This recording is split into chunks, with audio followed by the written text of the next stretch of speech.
सत्संग में आए हुए प्रेमियों,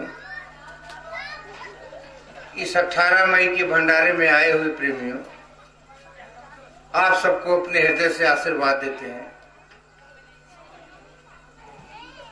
18 मई के लिए संकल्प लिया गया है, जब तक सांसों की पूंजी रहेगी। भाई बभनी गांव में इस दर पे पीताम्बर के यहाँ सारी संगत की देख रेख में व्यवस्था ऐसा कार्यक्रम रखा गया है कि जब तक ये फकीर जिंदा रहेगा यहाँ आता रहेगा।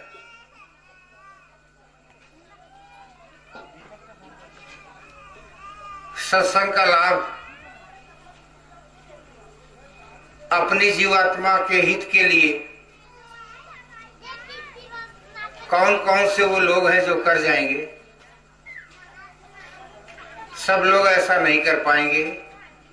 गिने चुने लोग जो सज्जन होंगे वही इसका लाभ उठाएंगे।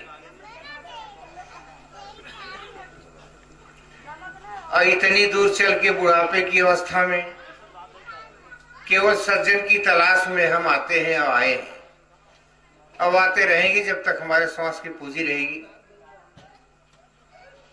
वैसे इस गांव का दर्शन, इस गांव के लोगों का दर्शन किए हुए हमें लगभग 18 वर्ष हो गए।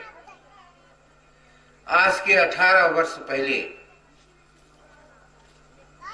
तो इस गांव में हम आए थे अपने काम के लिए। हम कन्याकुमारी साइकिल यात्रा में जा रहे थे।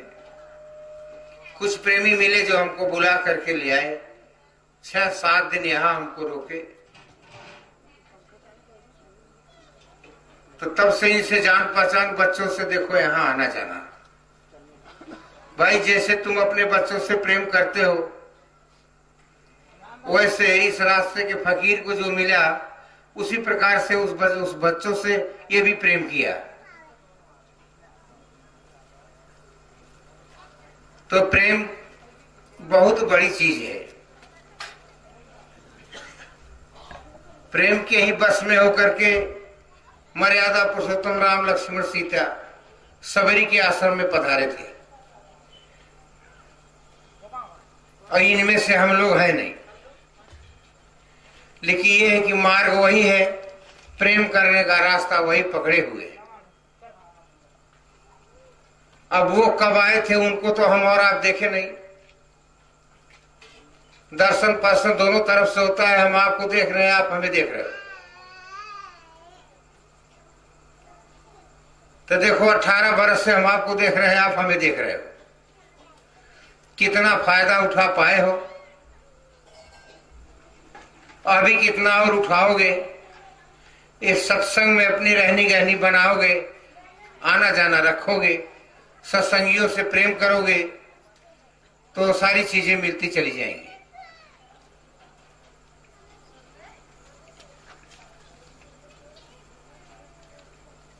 राम की कथा, उस प्रभु की लीला, लीला को अपनी आंखों से देखना चाहिए, उनकी कथा को सुनना चाहिए। जैसे दुनिया के हम तमाम काम करते हैं, तो वैसे ये भी काम करना चाहिए।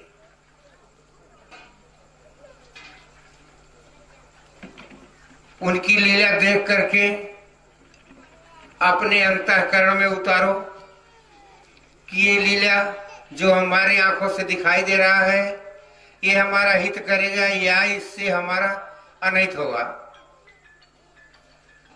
तो इतनी अकल अपने पास खुद रखो कि ये हमारे कौन से काम में आने वाली चीज है।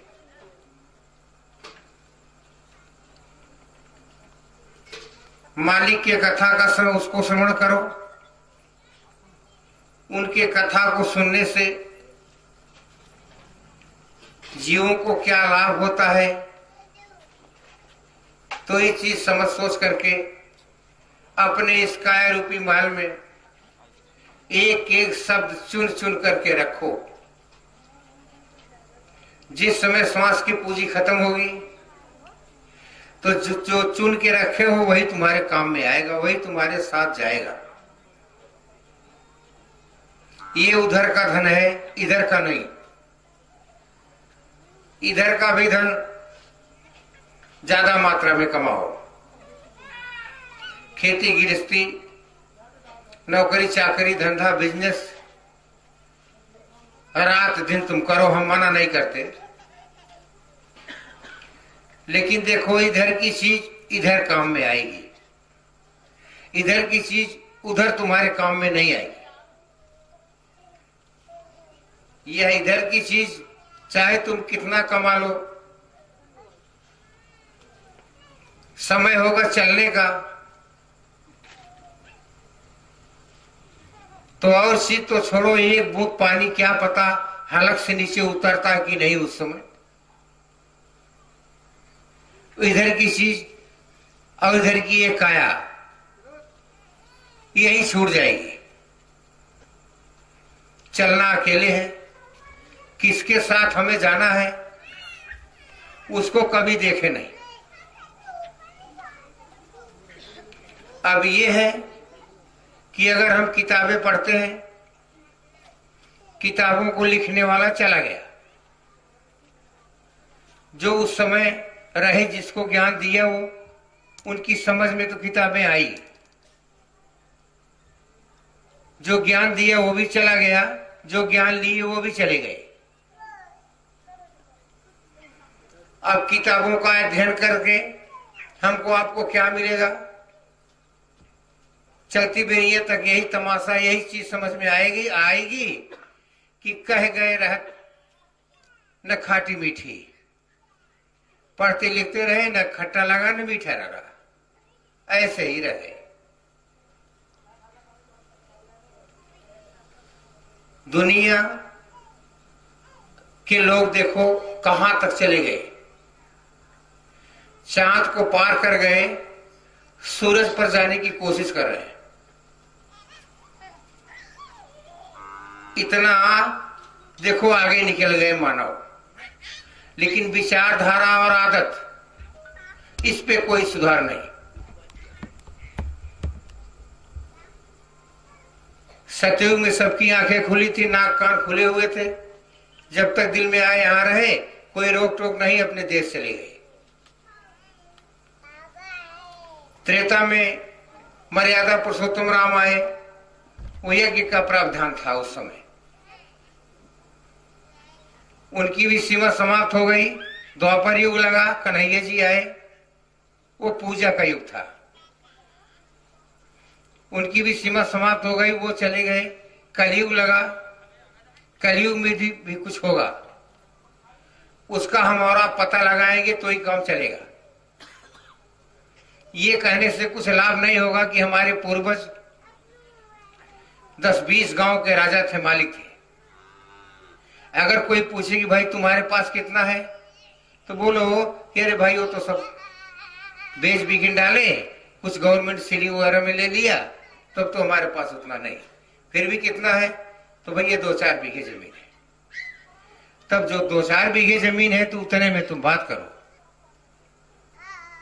तो स्वामी जी ने कहा कि कोई हो नृप हमई का हानि, चेर छोड़ हो गई नारानी। जिस समय आप अपनी औकात में आ जाएंगे कि हमारे पूर्वज क्या थे, वो तो राजा थे, हम क्या हैं, हम कुछ नहीं। जिस समय ऐसा समझ में आएगा तो उस समय कुछ माया नगरी का खेल समझ में आ भी जाएगा। अगर इस नशे में चूर रहे कि हमारे पूर्वज तो राजा थे, हम भी तो उन्हीं के लड़के हैं, तो हो गया काम। नहीं समझ पाओ। उसीलिए कह रहे हैं कि देखो त्रेता में जो मालिक आया था, अगर उसका नाम तुम पुकारते रहे तो पुकारो, कोई मना तो है नहीं, लेकिन न दिन का तुम्हारे हाथ में पड़ेगा न रात का पड़ेगा, क्योंकि ये त्रेता युग नहीं है। द्वापर में जो आए उनके नाम की महिमा का गुणगान रात दिन तुम करते रहे तो भी न तुम्हारे हाथ में दिन का पड़ेगा न रात का पड़ेगा। कलयुग में क्या है, इसके लिए देखो खोज करो। और चीजें जो तुम करते हो कुछ, जैसे तुम पूजा करते हो, मंदिर में जाते हो, मस्जिद में जाते हो, तीर्थों में जाते हो, गीता रामायण पढ़ते हो, इसका फल तुम्हें मिलेगा, इसका फल तुम्हें पक्का पक्का मिलेगा। तो वो फल जो मिलेगा वो यही तुम्हारे काम में आएगा। जैसे कोठी महल अटारी, बेटा बेटी बाल बच्चे सब, गाड़ी घोड़ा सब तुम्हारा छूट जाएगा, ऐसे वो फल भी उसका भुगतान करके खाली हाथ चलोगे। तुम्हारे हाथ कुछ लगा नहीं है।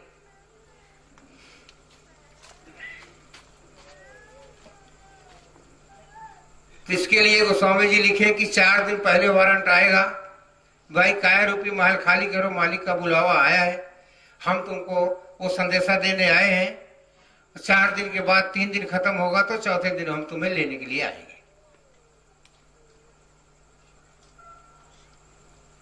तो भी समझ में नहीं आएगा। 3 दिन इतनी दुख, इतना असहनीय पीड़ा बर्दाश्त करते रहोगे, फिर भी समझ में एक भी कुछ नहीं आएगा। चलने को 4 दिन बाकी है, 3 दिन और तुम गंवा जाओगे। सिर्फ जब 1 दिन बचेगा तो उसके लिए गोस्वामी जी लिखे रामचरितमानस में कि रहा 1 दिन अवधि अधारा, समझत मन दुख भय हूं अपारा। शेष जब 1 दिन बचेगा, श्वास की पूंजी अवधि तुम्हारी उम्र,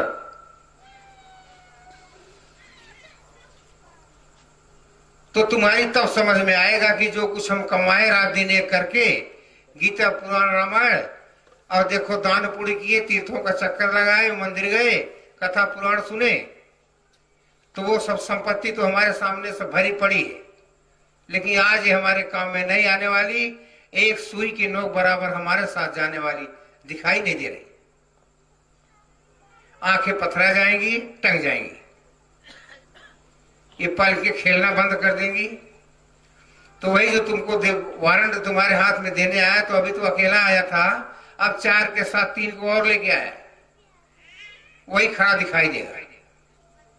तुम्हारे पास कितना भी ज्ञान है, कितने बड़े विद्वान हो, क्या हो, सेठ हो, राजा हो,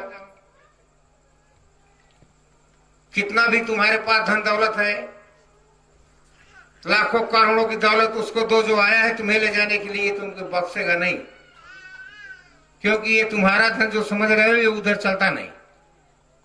उसको ये लोग जानते नहीं कि ये क्या चीज हमको दे रहा है, हम इसका क्या करेंगे। जैसे सत्संग सुनते हो तुम्हारे समझ में आता है कि हमारी किस काम की चीज है, ये बेकार है, झरझरा के उठ के चले जाते हो। वैसे लाखों करोड़ों की दौलत अगर तुम देना चाहो, उनके दूत जो आएंगे उनके भी समझ में नहीं आएगा कि हमको क्या दे रहे हैं, इसका हम क्या करेंगे। कितने बड़े ज्ञानी हो, विद्वान हो,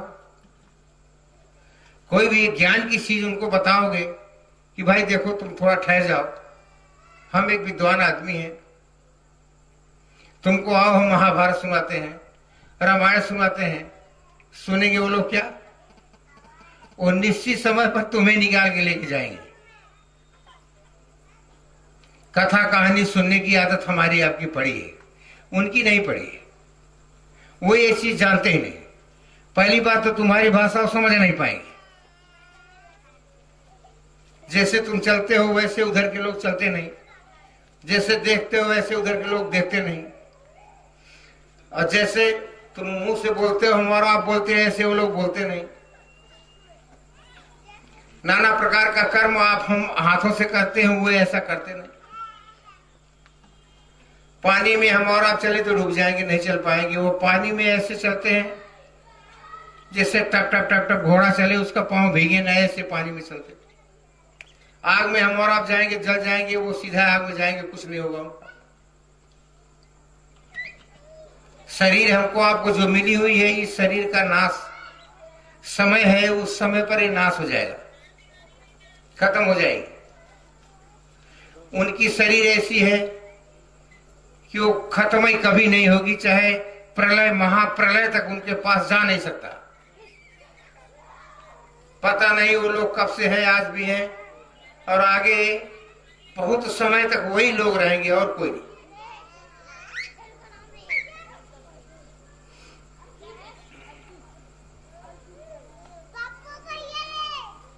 तो थोड़ा सोच समझ करके काम करेंगे तो अच्छा रहेगा। हम ये नहीं मना करते कि आप मंदिर में न जाओ, मस्जिद में न जाओ, गुरुद्वारे नहीं जाओ, तीर्थों में नहीं जाओ, पूजा पाठ नहीं सुनो, नहीं, हम ये सब कुछ मना नहीं करते। क्योंकि अगर ये काम नहीं करोगे तुमको इधर का फल नहीं मिलेगा। धन दौलत, बेटा बेटी, मान सम्मान, ये नहीं मिलेगा। जिसके देश में रह रहे हो उसके खिलाफ जाओगे तुमको सजा देगा। ये काम तो करना है, लेकिन करना उसी प्रकार से है जैसे हाथी के दांत, खाने वाले अलग, दिखाने वाले अलग। खाने वाला दांत हाथी का दिखाई देता है क्या? जो बाहर लंबा लंबा दांत देखते हो उससे खाता नहीं। विनोद पानी ले आता।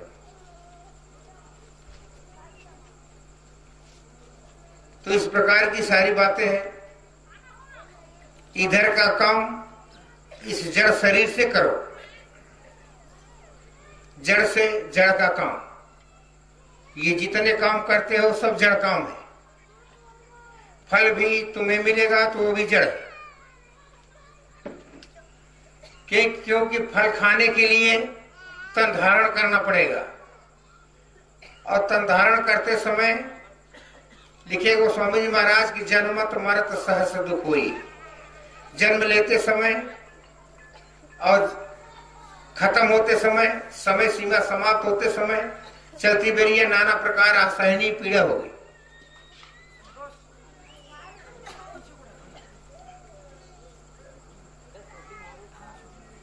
मस्तु भैया, संतोष, जय हो, जय हो। आओ हमारे साथ एक भजन करो। मुखड़ा क्या देखे दर्पण में,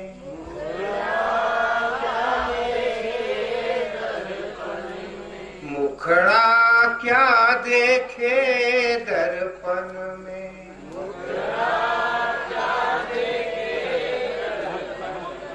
तेरे दया धर्म नहीं मन में,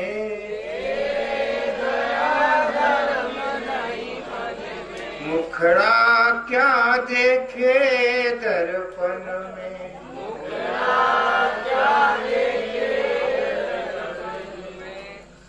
गहरी नदिया नाव पुरानी,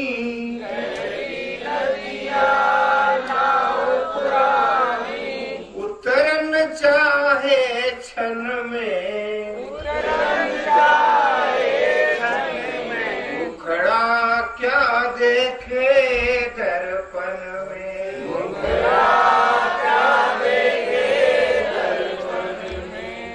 प्रेम की नैया पार उतरी गए,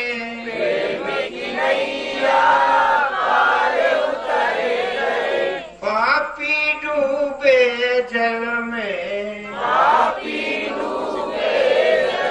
मुखड़ा क्या देखे दर्पण में,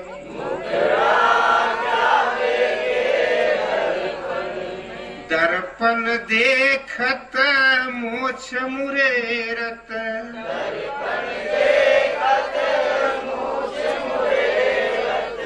तेल चुपड़त जुल्फन में,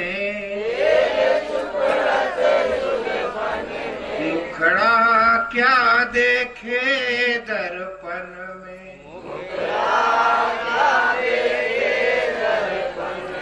एक दिन ऐसा न पड़ेगा,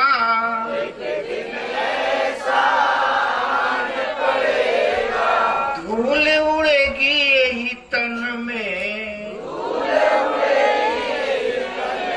मुखड़ा क्या देखे दर्पण में,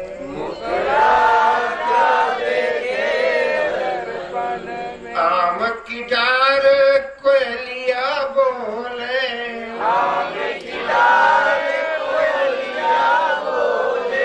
सुगना बोले वन में, मुखड़ा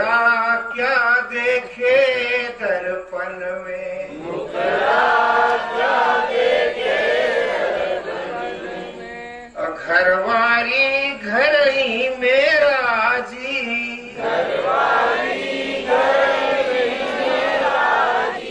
फक्कड़ राजी बन में, मुखड़ा क्या देखे दर्पण में, सुंदर तिरिया बिरावे,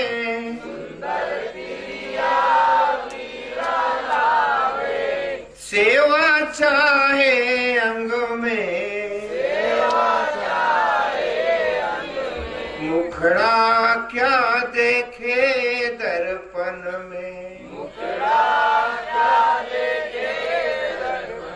कहत कबीर सुनो भई साधो,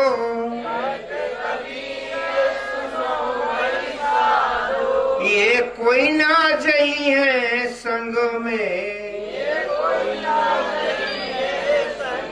मुखड़ा क्या देखे दर्पण में, तेरे दया धर्म नहीं मन में, मुखड़ा क्या देखे दर्पण में,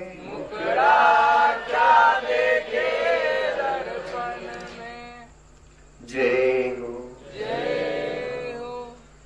भाई शीशा में अपना मुंह देखते हो, अपना चेहरा देखते हो, वो किस लिए देखते हो?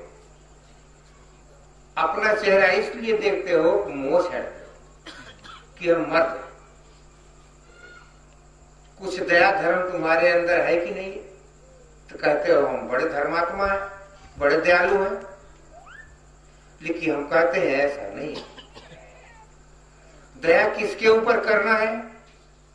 अपनी जीवात्मा के ऊपर करना है।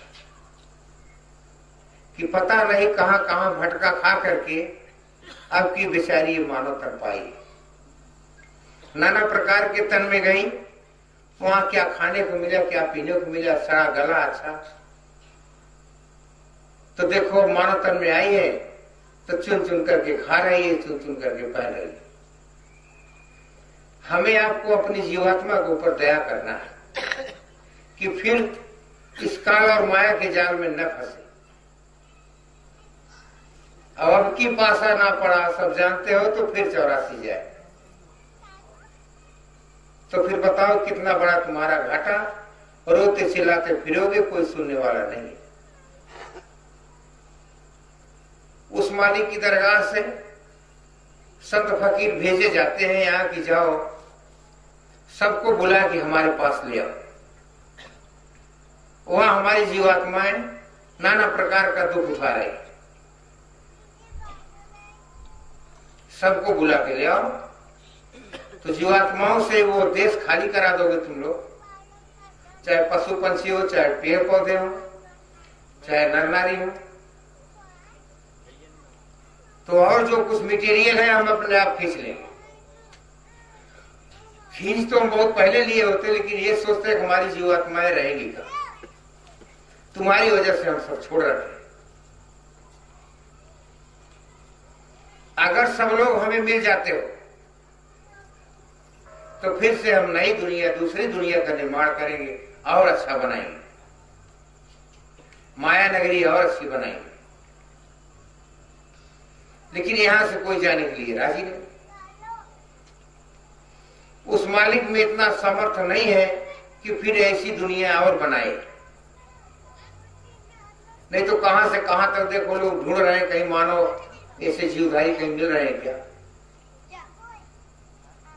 जीवधारी हैं, जैसे हमारी आपकी शरीर है, ऐसी उनकी शरीर है, सारी चीजें हैं। लेकिन वहां तक ये लोग जा नहीं सकते।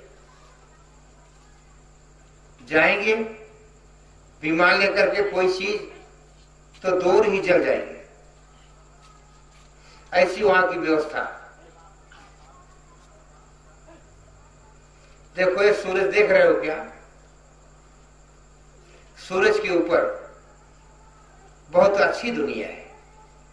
तमाम नर नारी, पेड़ पौधे, पशु पंछी सब है, लेकिन वहां तुम जा नहीं सकते। वहां का विज्ञान इतना आगे कि हमको आपको कहीं जाना हुआ तो गाड़ी घोड़ा मोटरसाइकिल हवाई जहाज का प्रयोग करते हैं, उसमें बैठते हैं। वो ऐसी हवाई जहाज बना करके अपने शरीर में लगा लिए हैं, उनकी शरीर पूरा समझ लो विमान है, हवाई जहाज है। वो यहां आते हैं, ये माया नगरी घूम करके देखने आते हैं। हमारी आपकी नजर में पड़ते हैं, हम और आप उन्हें देखते हैं। वो हमको आपको पहचान जाएंगे, देखते हुए भी हम और आप उनको पहचान नहीं सकते। ऐसे इधर से आ रहे हैं, इधर चले जाएंगे, नीचे ऊपर दाएं बाएं जगमग जगमग करते हुए घूमेंगे। होश हमको आपको कुछ नहीं कि कौन सी चीज है, कहां से लोग आए हुए हैं, उसके बारे में जानकारी है। न वहां तक जा सकते हो, न उसके बारे में कोई जानकारी। ऐसे अंधे बहरे कूप मंडूक बने हम और आप यहां बैठे, उनके ऊपर नजर पड़ती है, उनको पहचान नहीं पाते। आते तो है सूरज के ऊपर जो दुनिया है, उस दुनिया के लोग यहां आते हैं। कुछ जिस विमान को लेके चलते हैं उसमें आवाज नहीं, किसी प्रकार की आवाज नहीं। थोड़ी बहुत आवाज जो है उसको जोगी फकीर ही सुनेंगे, कौन सी आवाज में बोल रहे।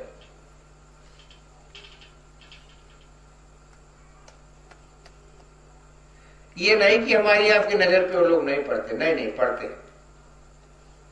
संत पल्लू ने कहा कि वो उन लोगों के बारे में बताया कि नजर में है सबकी पड़े को जाने ना। वो लोग दिखाई देते हैं, सबकी नजरों में पड़ते हैं, नहीं कोई जानता पहचानता उनको नहीं कि ये कौन सी चीज है। उनको देखते हैं, देख करके हम और छोड़ देते हैं। तो होगी कोई चीज, इतना दिमाग ही नहीं कि सोचे उसके बारे में क्या है। देश अपना बहुत दूर है, जहां हमारा आपका देश है, वहीं से चांद तारे सूरज पेड़ पौधे पशु पंछी कीड़े मकोड़े जल की एक एक बूंद और जमीन का एक एक कण सब अपने ही देश से आया है, यहां कुछ नहीं।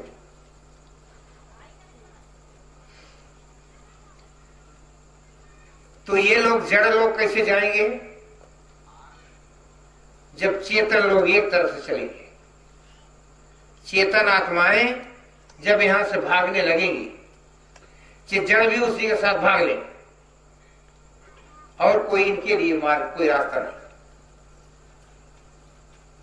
जैसे आप जानवर रखे हो 10-20 और जानवर को छोड़ दिए, सब तुम्हारे घर के आजू बाजू में घास चुग रहे हैं, उसमें से एक जानवर कोई तनक करके भड़क करके भगा तो जितने हैं सब उधर भागे। बोलो भागेगी नहीं भागेगी। तो वैसे चेतन जीवात्मा जिस समय अपने देश की तरफ चलेगी, ये जड़ भी पीछे पकड़ लेंगे, बेचारे ये भी चले जाएंगे। तो ना हम और आप चलेंगे, न ये जाएंगे। पता नहीं कितने दिन से देखो यहां पड़े। मानव तन में रह करके भी जो चीज हरदम दिखाई देती है, जिसके आने से अंधेरा खत्म होता है, प्रकाश पूरी दुनिया में फैल जाता है, आखिर उसको देखना तो सही है, वो कौन सी चीज है। अगर उसको थोड़ा देखे होते, मान लो भाई तब मत देखो जब देखने लायक नहीं हो, जब देखने लायक रहे तब तो देखो। दुनिया कहती है हनुमान जी सुबह उठते ही लाल अंगारा समझ के निकल जाते थे। अरे भाई वो निकलते थे, आप भी निकले क्या? कोई हो फमई का हानि चेत छोड़ो हो गई ना रानी। हनुमान जी निकलते थे, वो कथा सुनते हैं हम लोग। हाँ हाँ निकलते थे। कभी प्रयास किए आप लोग भी क्या वो निकल के देखे? वो तो भालू महाराज के तन में आए थे। आप लोग तो देखो ज्ञानवान तन में आए हो, देवी देवताओं को भी दुर्लभ है ये तन, इस तन में बैठे। अरे ये शरीर छूट जाएगी, पशु पंछी के तन में जाओगे तब देखोगे क्या? मंत्र तंत्र के चक्कर में पड़े हो तो मंत्र पढ़ करके, कंठी माला का जाप करके कोई अपनी जीवात्मा का हित किया हो, उसको प्रभु मिले हो, तो धार्मिक ग्रंथ इतने हैं, किसी में तो लिखा होगा उसका नाम। भाई हम तो किसी का नाम पढ़े नहीं, आप लोग अगर पढ़े हो, जानते हो तो हमको बताना कि हाँ मंत्र का जाप करने से इसको प्रभु की प्राप्ति हुई, स्वर्ग वैकुंठ इसको नसीब हुआ, जहां से आया है वहां चला गया। जो काम मना किया गया है वही काम करते हो। कितने अफसोस की बात है, मुड़ करके कभी सोचे नहीं उसके बारे में कि हमको मना क्या किया गया है, हम कर क्या रहे। गीता में कन्हैया ने अर्जुन से कहा कि हे अर्जुन, मैं तीर्थों में नहीं रहता, मैं मंदिरों में नहीं रहता, मैं पूजा पाठ में नहीं रहता, मैं किसी मंत्र तंत्र में नहीं रहता, किसी योग विद्या में नहीं रहता। और हमारी आपकी खोज कहां जाती है? जहां मना किया गया है वहीं ढूंढ रहे, जबरदस्ती। हम तुमको वहीं ढूंढेंगे जहां तुम रहते नहीं। हम देखते हैं मिलते कैसे नहीं। 100 बरस ढूंढते ढूंढते ढूंढते ढूंढते समय पूरा हो गया, तो रह गए कहत न खाटी मीठी, ऐसे कहते ही चले गए। मुट्ठी बांधे आए थे, हाथ फैला के चले गए। अरे जब मना किया गया है, मानते हो कि हमारे राम है, हमारे कृष्ण है, ये हमारी गीता रखी है, हमारा रामायण है, मानते क्यों? अरे संकल्प लेके उतरे हो क्या? हम सुधरेंगे है ही नहीं। कहने को हम लोग कहते हैं कि हिंदू हैं, हम देखो रामायण मानते हैं, गीता मानते हैं, मानते हो, मगर जो उसमें उपदेश दिया गया है वैसा काम करते हो क्या?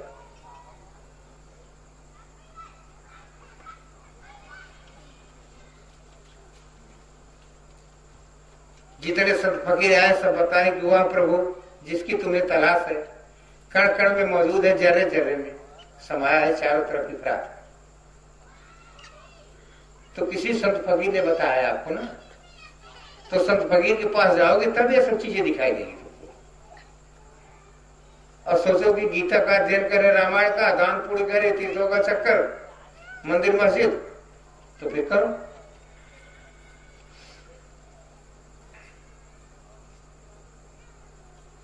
मान लो जितना काम हम और आप करते हैं, इतना पशु पंछी करते हैं, इतना काम पशु पंछी भी करते हैं। वही काम पशु पंछी थोड़ा मंदिर मस्जिद में नहीं जाते, तीर्थों में थोड़ा इस प्रकार से हमारी आपकी तरह नहीं जाते।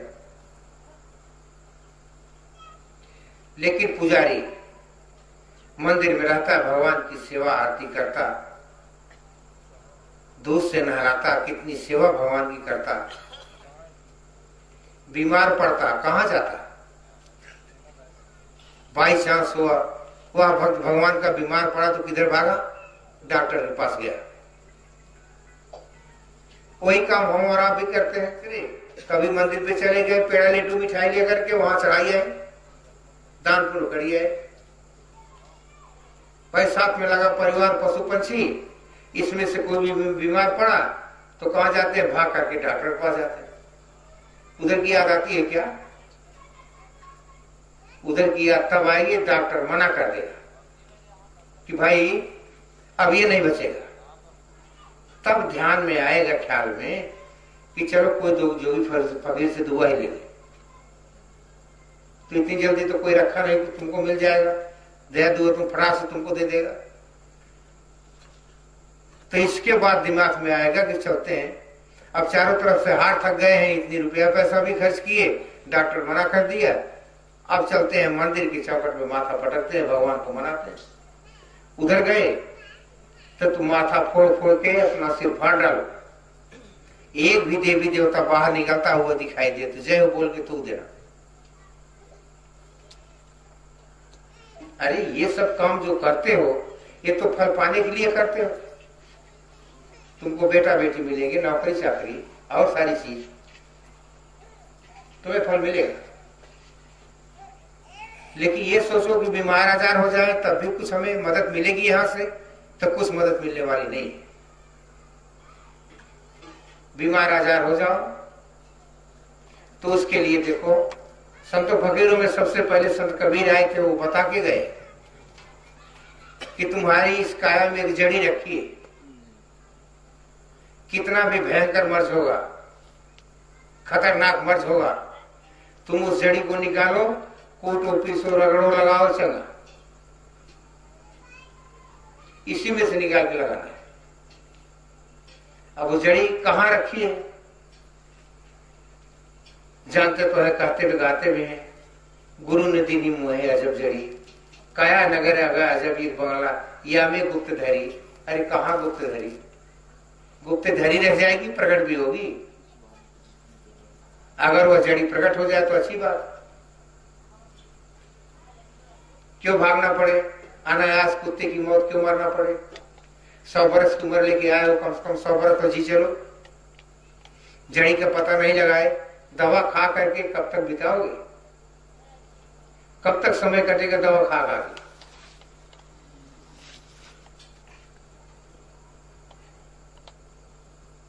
तो उसके लिए थोड़ा सोचना समझना चाहिए भाई, हम अपना हित तो करें। जब अपना हित करेंगे, अपना हित हो जाएगा तो बाल बच्चों का हित उसी प्रकार से हो जाएगा, और नहीं तो लक्ष्मी की सीमा समाप्त। उस समय तुम्हारे होश ठिकाने आएंगे, डॉक्टर मना कर देगा कि अब ये बचेगा नहीं, 2-4 दिन और चलेगा, लेके जाओ। तब भागने लगोगे जोगी फकीर के पास, तो ऐसा काम क्यों करते हो, ये सब काम पहले करके रखो, ये तो तुम्हारे काम में आने वाली चीज, उसको लेके रखो। नाना प्रकार का सामान, सोना चांदी हीरा मोती घर में अपने रखते हो। जब ये समझो कि इतना तो समझ लो कि भाई कोई समय ऐसा आ भी सकता है, ये सब बिल्कुल हमारे काम में नहीं आएंगे, तो ऐसी भी कोई चीज हो उसकी तलाश कर लो, अपने पास रख लो, इमरजेंसी में काम आएगी। बोलो जय हो। रामचरितमानस से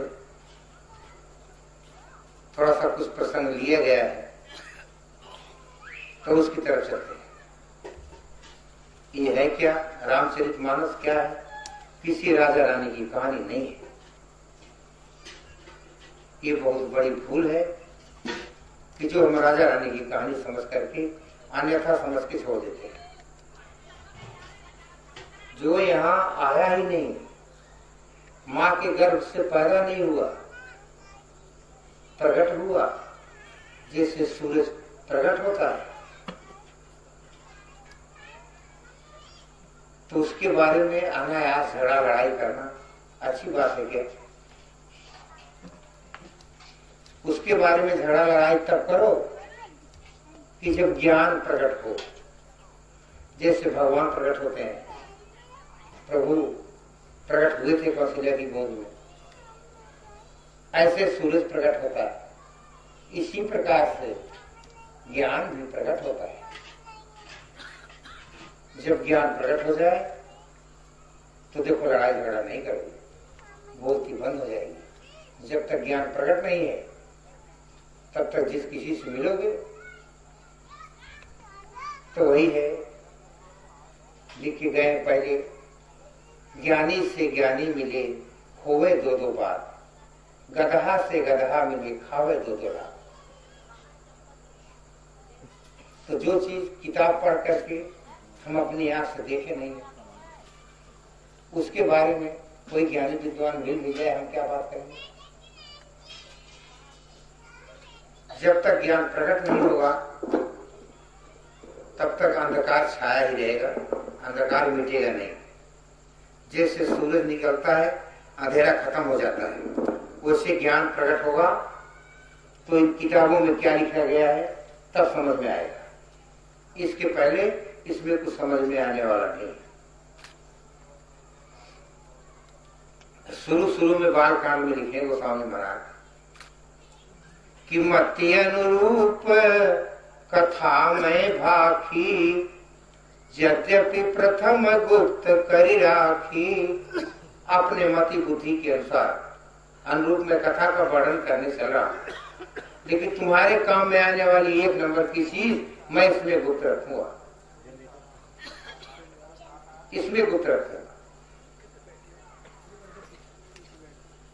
तुम उस गुप्त चीज को जानोगे कैसे, पाओगे कैसे? सबरी की नवदा भक्ति में इसका खुलासा करते हुए वो स्वामी लिखे हैं कि वह गुप्त चीज अगर जानना चाहते हो, प्रकट होता है, वो प्रकट हो जाएगा कि प्रथम भगति संतन कर संगा, दूसर रति मम कथा प्रसंगा। सबसे पहली सीढ़ी संतों फकीरों का संसार। बोले कितने दिन के लिए? अरे बोले पहले के युग में तो 50-50 हजार वर्ष तपस्या करते थे, तमाम दिन सत्संग सुनते थे, इतना समय नहीं है, गृह कारण नाना जंजाला, अब बिल्कुल टाइम नहीं है, 100 वर्ष की उम्र लेके आए तो 2-4 दिन, 1-1 लाख वर्ष की उम्र होती थी तो 50-50 हजार वर्ष तपस्या कर लिए, 10-20 हजार वर्ष संतों फकीरों का संसार भी कर लिए। बोले अब तो बोले अब टाइम नहीं। बोले 2-4 दिन तो संसार कर सकते हो? बोले हाँ, वही करें तुम्हारा काम चल जाएगा। 2-4 दिन के अंदर में वो जो गुप्त है वो प्रकट हो जाएगा, जो गुप्त है वो प्रकट हो जाएगा। गुप्त क्या है? ज्ञान। ज्ञान जब प्रकट हुआ तो तुम्हारी बुद्धि में विवेक आ जाएगा कि हम भगवान को कैसे देखें, उस प्रभु का दर्शन हम कैसे कहां पाएं।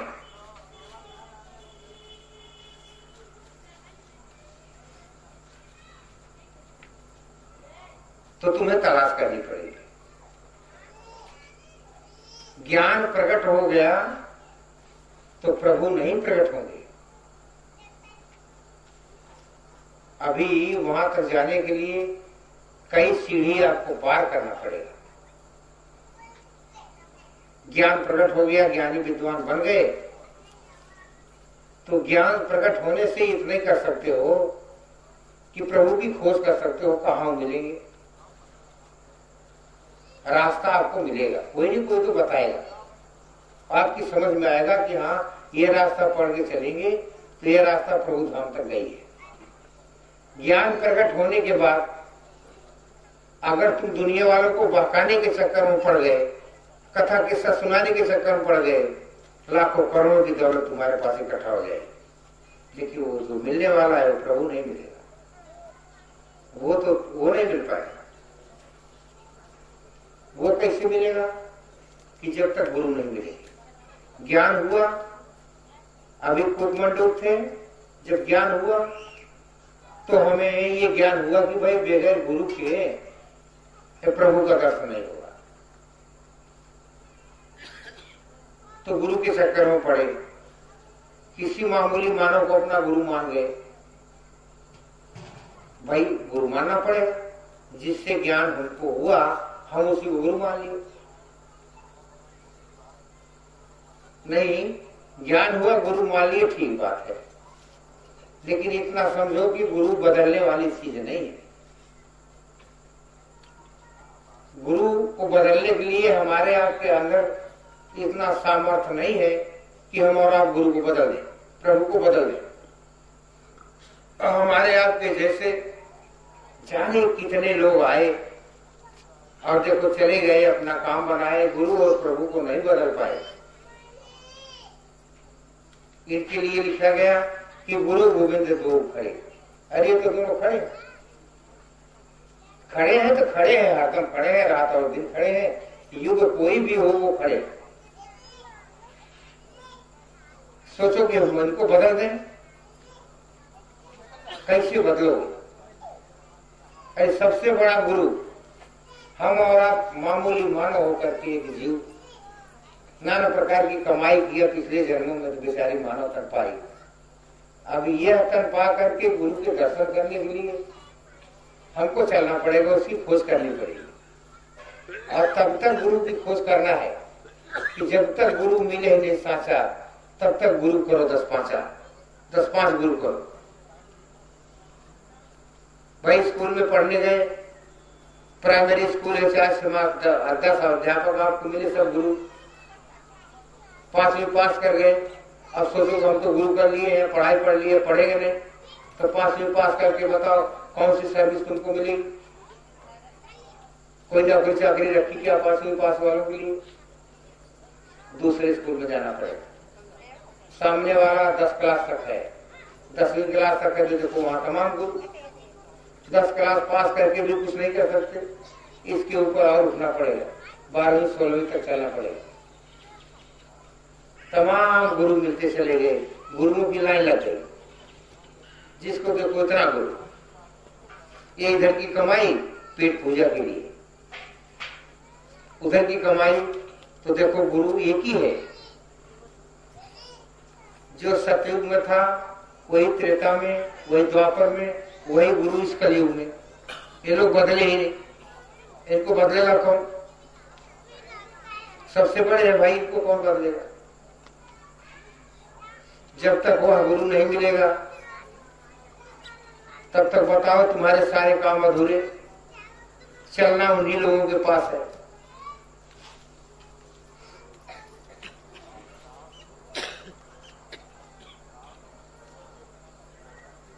गुरु का दर्शन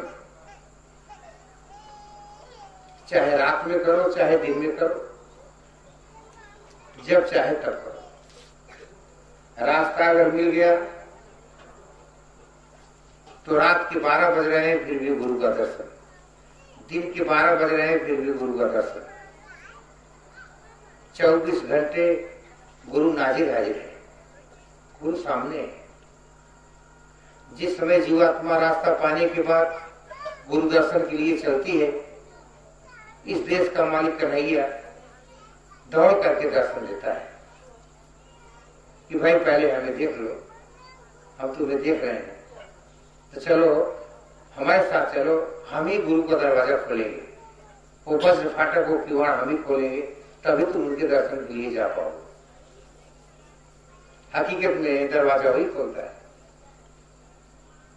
दूसरा और कोई नहीं। इन आंखों में इतना सामर्थ्य नहीं है, इतनी ताकत नहीं है कि गुरु का दर्शन कर ले।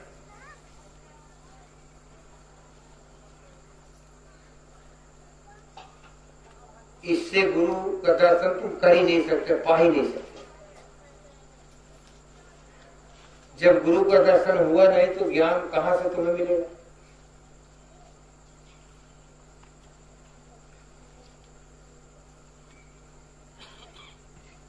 रास्ता कोई बताने वाला मिल गया तो देखो दर्शन भी हो जाएगा।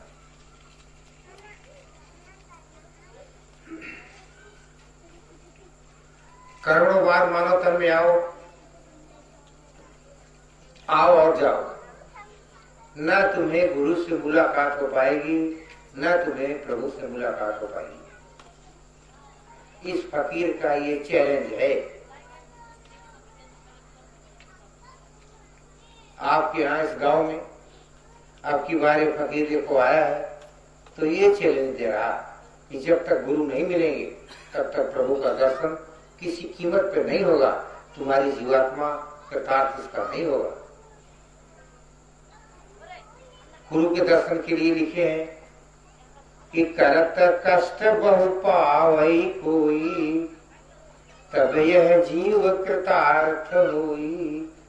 नाना प्रकार का कष्ट करते हुए, कष्ट उठाते हुए जीवात्मा चलती है, ढूंढती है, दर बदर की ठोकर खाती है, तो गुरु का दर्शन कोई मिल गया तो बता दिया कि देखो यही तुम्हारे गुरु, तो गुरु का दर्शन पाती है। वो भी गुरु का दर्शन उसी जीवात्मा को मिलेगा जिसके कर्म कमाई पिछले जन्मों की अच्छी रहेगी, उन्हीं को, सबको।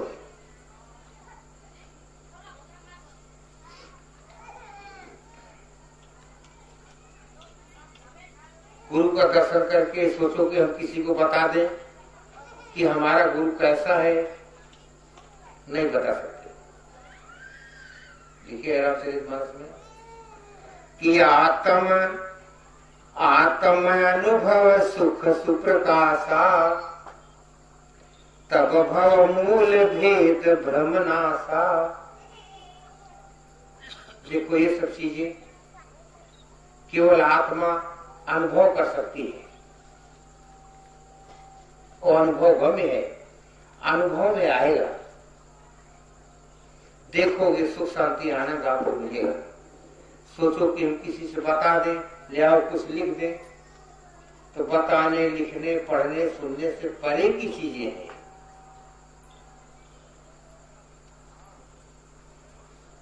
साफ साफ लिख रहे हैं कि आत्म अनुभव, अरे ये आत्मा का अनुभव है। सुख सुप्रकाशा, दुख का नामो निशान नहीं है जिसमें आत्मा अपने अनुभव में आएगी। सुख ही सुख है, दुख का नामो निशान नहीं। आत्मा किस देश की रहने वाली है, क्या है? जिस देश की रहने वाली है वहां अंधेरा नहीं होता, अंधेरा होता ही नहीं है। ये प्रकाशवान देश की रहने वाली है, और रात दिन वहां नहीं होता, हरदम प्रकाश ही रहता है। जब आत्मा उस प्रकाश को देखेगी तो सुख शांति उसको तभी मिलेगी, और अन्यथा यहाँ बोरे के बोरे हीरे मोती दे दो, दुख में पड़ी है, सुख मिलेगा ही। आत्म अनुभव सुख सुप्रकाशा, तब भव मूल भेद भ्रमनाशा। जब अपने आत्मा अपनी उस प्रकाश को निहारेगी, देखेगी, सुख शांति तो तब आत्मा को मिलेगा। और तब आत्मा के साथ और कौन कौन सा काम होगा?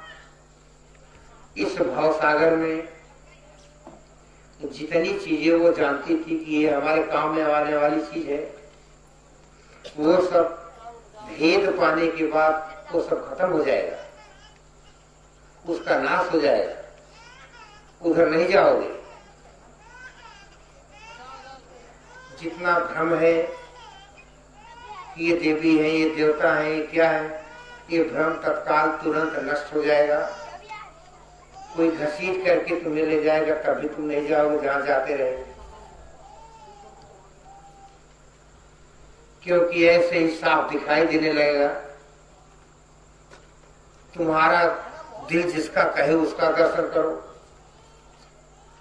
अभी तुम चाहते हो कि हम हनुमान जी का दर्शन करेंगे, भावना अगर अंदर ऐसी बन गई, या कन्हैया का दर्शन करेंगे, भावना ऐसी बन गई कि 33 करोड़ देवी देवता किसी का दर्शन तुम चाहते हो, अपने अंदर इच्छा प्रकट करो।